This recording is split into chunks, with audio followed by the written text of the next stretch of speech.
Let's break down what exactly makes a weapon meta, how to build these weapons, and how to use them.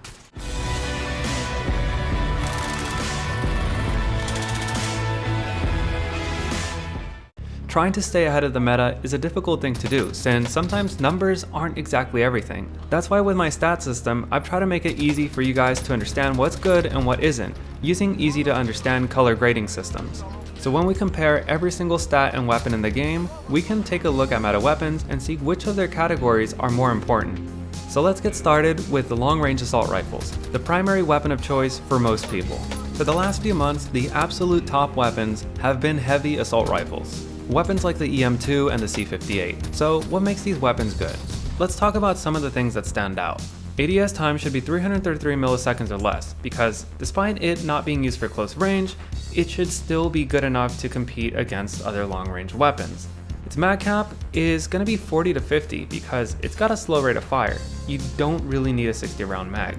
Its aiming stability has to be very good because you can't engage long-range targets if your aim is swaying all over the place. And despite it being a long-range weapon, you don't need the greatest bullet velocity. 1,100 meters per second is enough. Technically, even 1,000 meters per second could be enough, kind of like the AMAX. Its recoil should be easy enough to let you engage targets between 100 and 134 meters. So let's talk about damage. It's probably going to have a drop-off point around 30 meters. Under 30 meters, expect a below average TTK. You do not want to be using this up close. After 30 meters though, expect an above average TTK. You should be beating pretty much everything. So for a heavy assault rifle, the most important things are its recoil, its second damage range, and its aiming stability. Although I should note that its ADS time is still a bit important. You really don't want to go over 333 milliseconds. Now let's move to the more accurate assault rifles. Their ADS times are going to be average, so better than 300 milliseconds. And its mag cap will usually be around 60. And its stability is going to be really great as well, because once more, you need great aiming stability to hit those long-range targets. Its bullet velocity, once again, doesn't need to be that great, but it should be around 1,100 meters per second or greater.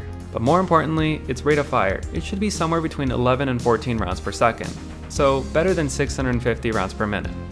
This is important because it's probably going to be a low damage assault rifle. When we get into its recoil, you should be able to use this between 121 and 160 meters. You can definitely use it further, but this is its expected range. Because it's so accurate, we're probably going to expect a lower damage profile. Expect it to have a drop off at 30 meters, and in both categories, expect a below average TTK. However, this is okay because since they're so accurate, you will probably be landing most of your shots, where someone with a more damaging weapon is not going to be as accurate, especially at extremely long distances. Although, I should note that many of these weapons have the ability to get either 1 or 2 headshots in the mix and suddenly they get an average TTK. And with the high rate of fire, this is pretty achievable. So for a super accurate assault rifle, the most important things are stability, rate of fire, and recoil. Now how do you build these weapons? It's pretty easy actually, since all we're trying to do is make it better at what it's already good at. So make it a bit more accurate, keep it stable, and keep its ADS time rather low. For a Modern Warfare weapon, we'll be starting with the monolithic suppressor, and we're mainly using this for the bullet velocity. While its boost to range is a nice addition, range doesn't really matter when you're planning on engaging targets 80 plus meters, where you're already way into its second damage range. Most of the time we'll be using the longest barrel, because once again, it helps the most with bullet velocity, and sometimes it does help with vertical recoil control. Next up is the tac laser. We can use this to improve our ADS time and to help with our aiming stability. If you need a little bit more help with the recoil, you can swap this for the Commando foregrip, which does help us with aiming stability and makes the recoil pattern a little bit more stable. However, I highly recommend that you move on to the tac laser as soon as you feel more comfortable with the recoil. Next up is an optic, and there's plenty of options. You can go for the VLK if you want shorter engagement distance, something like the canted hybrid for the best recoil control, or something in between. And for a last attachment, we're going to be going with a magazine. We want to get to around 40 rounds with a heavy AR and 60 rounds with an accurate AR. This lets us get as much damage as possible without having to reload. For a Cold War weapon, it is just as simple. We start off with a suppressor to help with our ADS time and bullet velocity. Then we either use the bullet velocity and vertical recoil barrel or the task force barrel. These are here once again to help us with our bullet velocity and to help our recoil. Just note that the task force barrel hurts your ADS time more, but it also helps you with horizontal recoil. Next, we'll be using an optic, either the 2 times if you're on console or 3 times if you're on PC. Then comes the Field Agent foregrip, which helps the most with both vertical and horizontal recoil. And lastly, the mags, and it's the same as the Modern Warfare ones. 40 rounds for a heavy assault rifle and 60 for a more accurate, faster firing one. So how do we use these weapons? Pretty much as far as we can in their intended engagement distances. What we want to do is use our superior recoil and accuracy at extremely long distances. With a heavy assault rifle, laying down full auto fire will down people before they even know what's hitting them. And with the super accurate assault rifle, it doesn't matter that you're not doing that much damage, because you're hitting every shot and they will eventually go down. And with these weapons, you can often find that it's really easy to counter snipe. And this is why we always try to pair these weapons with a good secondary weapon, like an SMG. Because while these weapons may be dominating the longer ranges, they're definitely not made for close range, and you will be losing. So why aren't assault rifles good for close range? This is the AS Val. I'm not going to go over every single stat in detail, but you can see that its mobility is very good, and its damage in its first damage range, which actually extends to 32 meters, is also extremely good. Its recoil may not be the best compared to other assault rifles, but it's way better than most SMGs that it's actually competing against. So what's really important about the AS Val is its damage. Its upper torso and headshot TTKs are insane. And even its lower torso and limb TTKs are what is expected from sniper support weapons. Couple that with its mobility that rivals SMGs, there's just pretty much no other assault rifle that can do this. And that's why it's the only assault rifle in this category. And I wonder if any other weapon will ever join it. Now let's move on to close quarters SMGs. A close quarter SMG is gonna be having really great mobility. One of their most important mobility stats is the ADS time. And it's usually pretty great, because if it isn't, you probably will be losing gunfights despite having a really great TTK. With faster TTKs comes a smaller magazine, but usually you can get a good reload time out of this too. Their movement speeds are going to be extremely great, because in close quarters, movement can be a huge part of winning the gunfight. And lastly, its rate of fire is pretty important, because a higher rate of fire means a more forgiving weapon. Recoil doesn't really matter. You should be able to use it under 25 meters, and you don't need to stretch it too far.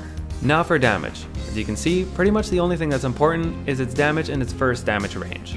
With its fast mobility, you want to be able to close your target and just gun them down very quickly. It's either going to have naturally great TTKs, or if it's above average, usually if you get one headshot in, you can suddenly get that really great TTK. The rest of its values don't really matter, because you're probably going to be losing any gunfight, so that's why you need to be really quick to engage targets or be far enough away to use your longer range weapon. So when we build a weapon like this, we're pretty much going to be maximizing its mobility and trying to increase our first damage range. For a Modern Warfare weapon, this usually means using a monolithic suppressor and a longer barrel, or a integrated suppressor barrel. But because Modern Warfare weapons are slower, we're probably going to want to go with no stock, and to increase our magazine size, the largest magazine available. And if we can, sleight of hand. The rest of the attachments can be pretty subjective, whether you want to make a more hipfire build or an ADS build. For a Cold War weapon, we're going to use the agency suppressor to increase our range, the task force barrel to also increase our range, the Tiger team or Ember sighting point for either increased mobility or increased range, the Bruiser grip for increased mobility, and usually the largest magazine available. And I've already explained how to use these weapons. You really don't want to be engaging targets past 10 meters, so get under 10 meters as fast as possible. So now let's move on to sniper support SMGs. And now you're probably wondering why I skipped sniper support assault rifles, and the easy answer is that a sniper support SMG is gonna be better than a sniper support assault rifle pretty much all the time. So what can we expect from a sniper support SMG? Its ADS time has to be good enough to compete against close quarters SMGs. Reload time and mag caps are going to be dependent on each other, but expect a longer reload time because we'll be using a larger magazine, since if we are engaging targets at longer ranges, we're probably going to be missing more shots. Movement and sprint speeds, while they don't have to match them, should be good enough to get you around the map and also to provide enough mobility during gunfights. Now its velocity, we want to get it around 600 meters per second, and this is just so that we can engage targets at longer distances without leading our shots too much. Recoil is extremely important. We need to make sure that we can use this up to 45 meters or even up to 60. For its damage, you can expect one drop off around 18 to 20 meters, and it may not have another one. And what we can see is that we want an above average TTK in the first damage range, and an average or above average TTK past 30 meters. This is so that we can stand a chance against close quarters SMGs in the first damage range and assault rifles past 30 meters. These weapons will always be at a disadvantage compared to more specialized weapons, but it's nice to have a weapon that can pretty much do everything. So how do we build a weapon like this? For a Modern Warfare weapon, we're going to be using the monolithic suppressor and a longer barrel, although not always the longest. And this is to increase our bullet velocity and range while not always destroying our movement speed. We'll be using an optic, but you can use something like sleight of hand if you want to improve your reload times. Next, we'll be getting a larger magazine, and then in order to help with sprint out and ADS times, stippled grip. For a Cold War weapon, we'll be using the agency or GRU suppressor to increase our bullet velocity and range. You'll also want to use the Tiger Team Spotlight to increase your mobility as much as possible. Next, you'll want to be using the second larger magazine. Now this is where things get different. If your weapon has an open bolt delay, then use the Raider stock. Depending on the base bullet velocity, you may also require a barrel. Or in a weapon like the Lapa, you may want to use a barrel to increase your fire rate and range. Then for the last attachment, you can probably use something like the Bruiser Grip to increase your mobility even more, or something like the Foregrip to help that horizontal recoil. So how do we use these weapons? The same way we use a CQB SMG and a medium range assault rifle. We just have to play a bit smarter. If you know someone's corner camping with an OTS-9, don't push it too aggressively, because they'll probably win. And if someone's mounted with an EM2, find a way around, because they will get you. Just remember to play smart and to play to your advantage. Push them into ranges where their weapons won't be as effective as yours. Now for LMGs, a rather tough category in the meta. If we look at the mobility, it's not that great, but you should get an ADS time better than 350 milliseconds and a mag cap of 100 or more. Stability should be really great, and bullet velocity should be better than 1000 meters per second. Its rate of fire should also be between 12 and 14 rounds per second, although it can be more. Any meta LMG's recoil is good enough that places it somewhere in between 100 and 150 meters. And for its damage, you pretty much want above average TTKs to compensate for its extremely low mobility. So how do we build these weapons? For both Cold War and Modern Warfare, we're going to be going for the longest suppressor and longest barrel, although not in every case. For Modern Warfare weapons, we'll be using the TAC laser, and for Cold War, we'll be using the airborne elastic wrap. For optics, if you are on PC or a higher FOV, you'll be using the VLK on Modern Warfare or the axial arms 3 times on Cold War. On console, you'll be using the holographic sights on Modern Warfare and the 2 times sight on Cold War. For the final attachment, in Cold War weapons, you'll be using the field agent grip, and on Modern Warfare weapons, you can either increase your magazine size or use sleight of hand. To use these weapons, pretty much treat them like a long-range heavy assault rifle. It's gonna move a lot slower, but it's gonna get similar TTKs. Except the difference here is that you can actually use it up close if you wanted to. Just be mindful of your ADS time, because 350 milliseconds is better than a sniper rifle, but not better than an SMG. For long-range sniper rifles, and I mean really long range, there's only one option, the ZRG 20mm. And you can easily see why. Its ADS time is 510 milliseconds, which is a lot better than its Modern Warfare counterparts. Its bullet velocity is also 1290 meters per second, which is also really great.